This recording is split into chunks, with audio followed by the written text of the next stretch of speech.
Magandang umaga mga bata! Magandang umaga, teacher. Kumusta? Kayo ba ay nakapag-agahan na? Opo. Mahusay, bago natin tatalakayin ang ating bagong aralin ngayon, ipapakilala ko muna ang aking sarili kasama ng ating mga nagagandang mga guro ngayong araw. Ako nga pala si Binibining Lacrostalpi Plaida. Ako naman si Binibining Hazel Angeli Piastro. Ako naman si Binibining Jillian. Ako naman si Binibining Jamley Pangarungan. Ako naman si Binibining Arlene Pinaander. At kami, mga bata, ang iyong guro ngayong araw na ito. Mga bata, maaari ba muna kayong magsitayo para sa ating panalangin at manatiling nakatayo para sa ating pampasigla?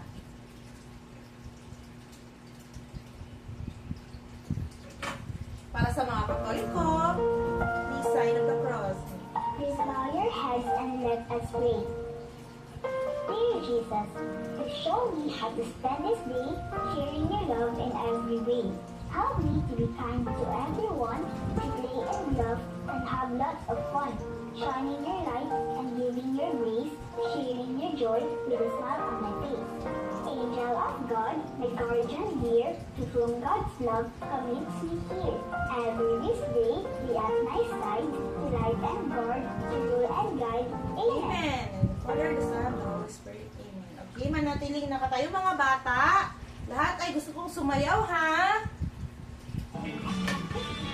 Yan, di ba to?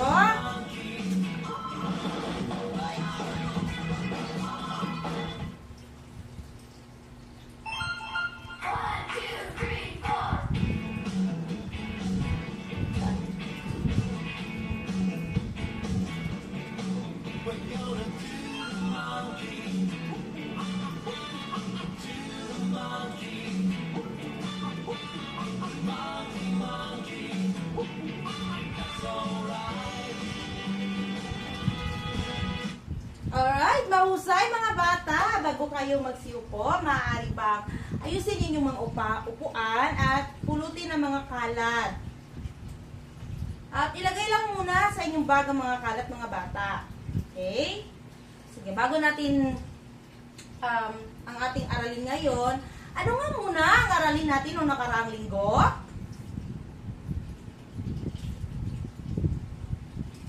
Ano yung aralin natin nung nakarang linggo, mga bata?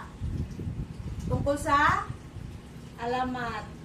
Tungkol sa kwentong alamat. Anong kwentong alamat ang naaalala nyo pa? Alamat ng pinya. Alamat ng pinya. Mahusay, mga bata. O, sa ating patakaran, mga bata, kayo ay makinig kapag ang iyong guro ay nagsasalita dito sa harapan at kung mayroon kayong nais na tanong or mayroon kayong naisabihin, itaas lamang ng iyong kanang kamay. Maliwanag ba mga bata? Opo. Ngayong araw na ito mga bata, ito ang ating layunin. So pagkatapos ng ating talakayan ngayon mga bata, kayo ay inasahan na matutukoy ang wastong kung sino, ano, saan, at bakit sa isang pabula o tunay na pangyayari sa pamamagitan ng pagsagot sa mga tanong na may hindi bababa sa 85% na antas na kawastuhan. So, sa una nating paaktibidad mga bata, ito ay pinamagatan na hulaan mo. So, kayo ay magpapaunahan mga bata na hulaan kung ano ang ipapakita kong larawan at huhulaan ninyo kung ano kaya ang pamagat ng kwentong ito. Maliwanag ba mga bata? Opo. Okay, handa na? Okay, sa palagay niyo mga bata, ano kaya ang pamagat ng kwentong ito? Yes! Kay. Ang magkaibigang kalabaw at kabayo. Magkaibigang kalabaw at kabayo? Sino pa may gustong sumagot? Yes, Linlin! Ang kabayo at ang kalabaw. Ang kabayo at ang kalabaw? Tingnan nga natin kung sino ang nakakuha ng tamang sagot. mahusay, Linlin. Nakuha mo ang tamang sagot. Ito ang kabayo at ang kalabaw.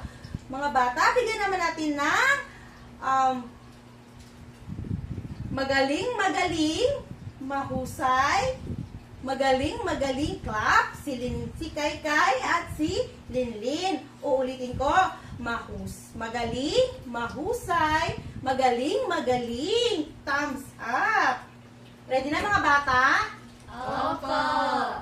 Sige. Magaling, mahusay, magaling. So, handa. Gusto niyo ba makarinig ng kwento? Opo. Sige. So, ang pamagat ng ating kwento ngayong araw ay ang kabayo at ang kalabaw.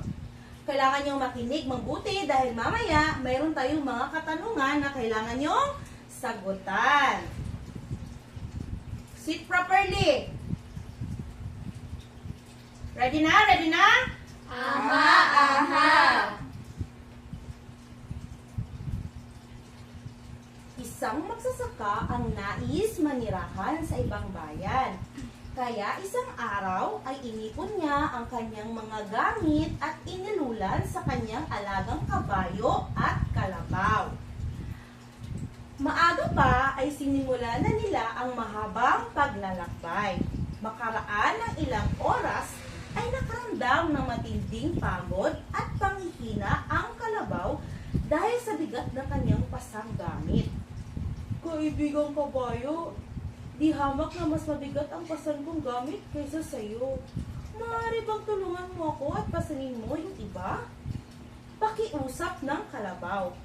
Aba, yan ang ipinataw sa iyong balikat ng ating amo. Kaya pagtiisan mo. Alang kabayo at nalalo pang dinilisan ang paglalakad. Parang awa mo na, tulungan mo ako. Hindi ko nakakayanin ang bigat ng dala ko. Nanghihina ako. Alam mo namang kailangan kong magpalamig sa ilog kapag ganito katindi ang init ng araw dahil madaling mag-init ang katawan ko. Pakiusap pa rin ng kalabaw. Bahala ka sa buhay mo. Naiinis na sagot ng kabayo. Makaraan pa ang isang oras at lalong tumindi ang init ng araw. Hindi nagtagal at ang kalabaw ay iginupo ng bigat ng kanyang dala at siya ay pumanaw. Nang makita ng magsasaka ang nangyari ay kinuha niya ang lahat ng gamit na pasan ng kalabaw at inilipat sa kabayo na bahagya namang makalakad dahil sa naging napakabigat ng kanyang mga dalahin. Kung tinulungan ko sana si kasamang kalabaw, ay hindi naging ganito kabigat ang pasan ko ngayon. May pagsisising bulong ng kabayo sa kanyang sarili. Ngayong tapos na nating basahin ng maikling kwento, sagutin naman natin ang mga katanungan. Sino nga ulit ang mga pangunahing tauhan sa kwento? Yes, Krisa. Si kalabaw at si kabayo, teacher. Magaling. Si Kalabaw at si Kabayo. Ngayon, ano ang pangunahing pangyayari sa kwento? Sam. Ang magsasaka ay naglakbay. Magaling. Ang magsasaka ay naglakbay kasama ang kanyang dalawang hayop na si Kalabaw at si Kabayo. Saan naganap ang kwento?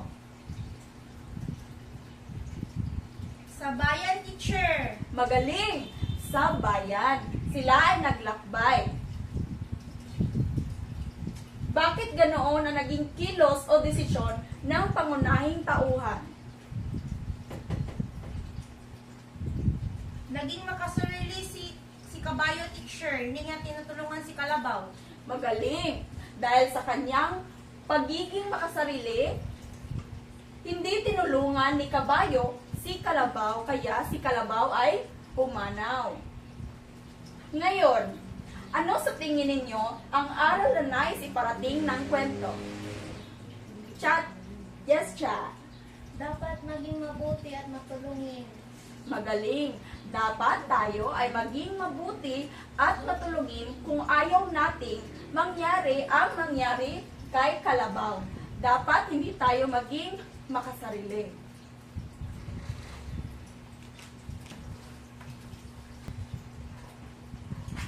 Nasiyahan ba kayo sa ating aktibidad? Opo!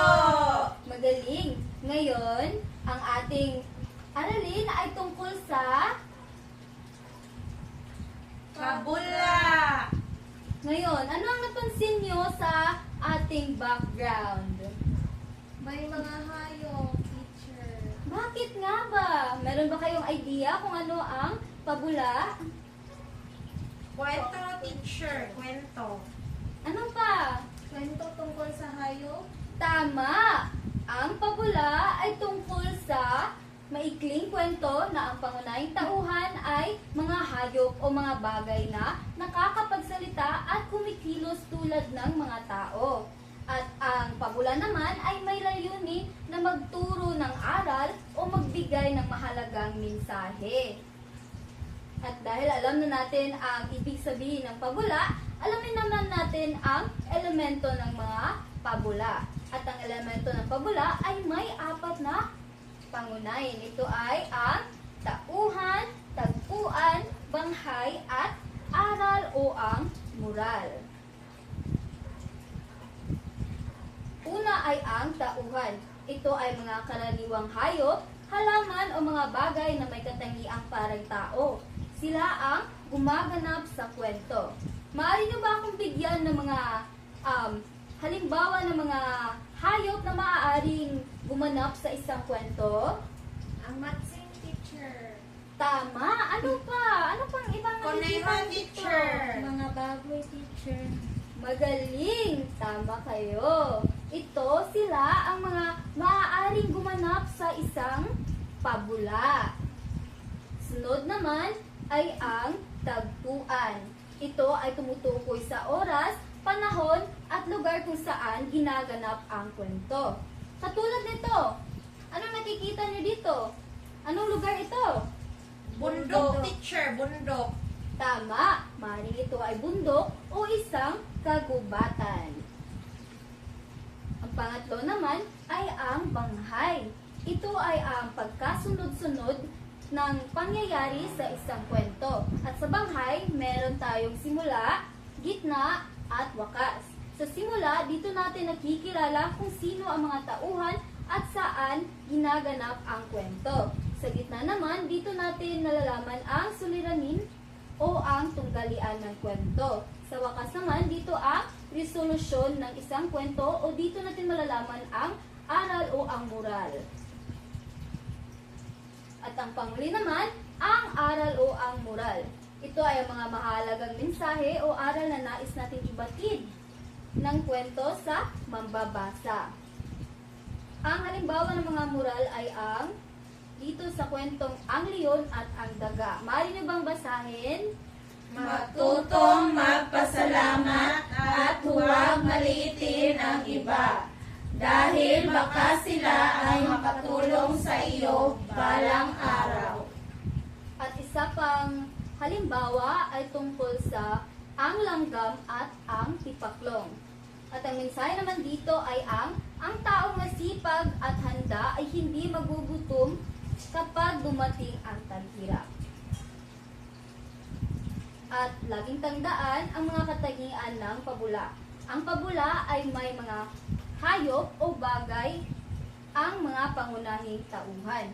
Dito din ay maikli lamang at madaling maunawaan. At meron itong aral o mensahe para sa magbabasa pagkatapos ng isang kwento. Naintindihan niyo ba kung ano ang pabula? Opo! Ngayon tayo ay tutungo sa ating aktibidad na pinamagatang pabilisan ng sagot. Hahatiin ko ang klase sa 4 na grupo. Ito ang unang grupo, pangalawang grupo, pangatlo at pang-4 na grupo. Nais ko makinig kayo sa aking babasahing kwento at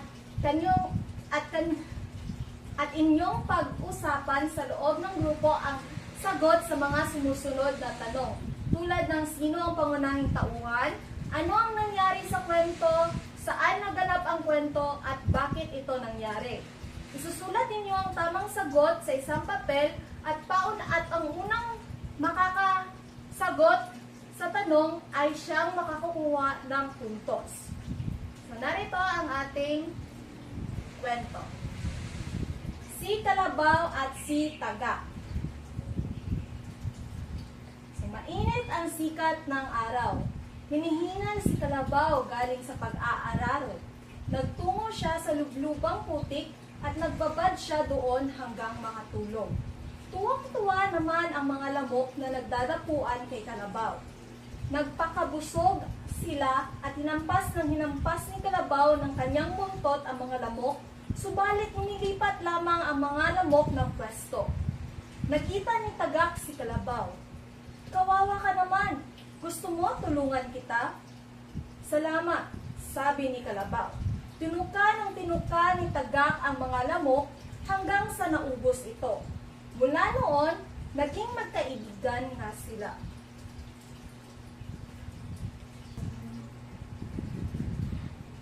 Sa ngayon, tapos niyo nang napakinggan ang kwento. Sagutin natin ang mga katanungan. Kapag sinabi kong go, go! At kailangan niyong itaas ang inyong papel. Okay, teacher. Una, sino ang galing sa pag-aaro? 1, 2, 3. Teacher! Teacher! Oh. Teacher! Group 2. Ang galing sa pag-aararo ay si Kalabaw. Okay, magaling. Group 2. Ang galing sa pag-aaro ay si Kalabaw. Pangalawa, anong insekto ang dumadapo kay Kalabaw? 1, 2, 3, go! Teacher! Okay, group 1. Ang lamok, teacher! Okay, tama. May isa kayong puntos. Ang insekto na dumapo kay Kalabaw ay ang mga lamok. Pangatlo naman, saan nagtungo si Kalabaw pagkagaling sa pag-aaro? 1, 2, 3, go! Teacher! Okay, group 1. Sa lublubang putik, teacher! Okay, nagtungo si Kalabaw sa lublubang putik. Pang-apat, sino ang umubos sa mga lamok? 1, 2, 3. Teacher! Okay. Group 2. Si Tagak. Okay. Ang umubos sa mga lamok ay si Tagak. Panglima, bakit naging magkaibigan sina Kalabaw at Tagak? 1, 2, 3. Group 4, teacher. Group 4. Okay, group 4. Naging magkaibigan si Kalabaw at Tagak dahil tinulungan ni Tagak si Kalabaw na ubusin ang lamok. Okay, magaling. Naging magkaibigan sila dahil tinulungan ni Tagak si Kalabaw na ubusin ang mga lamok. At yun lang po. Maraming salamat.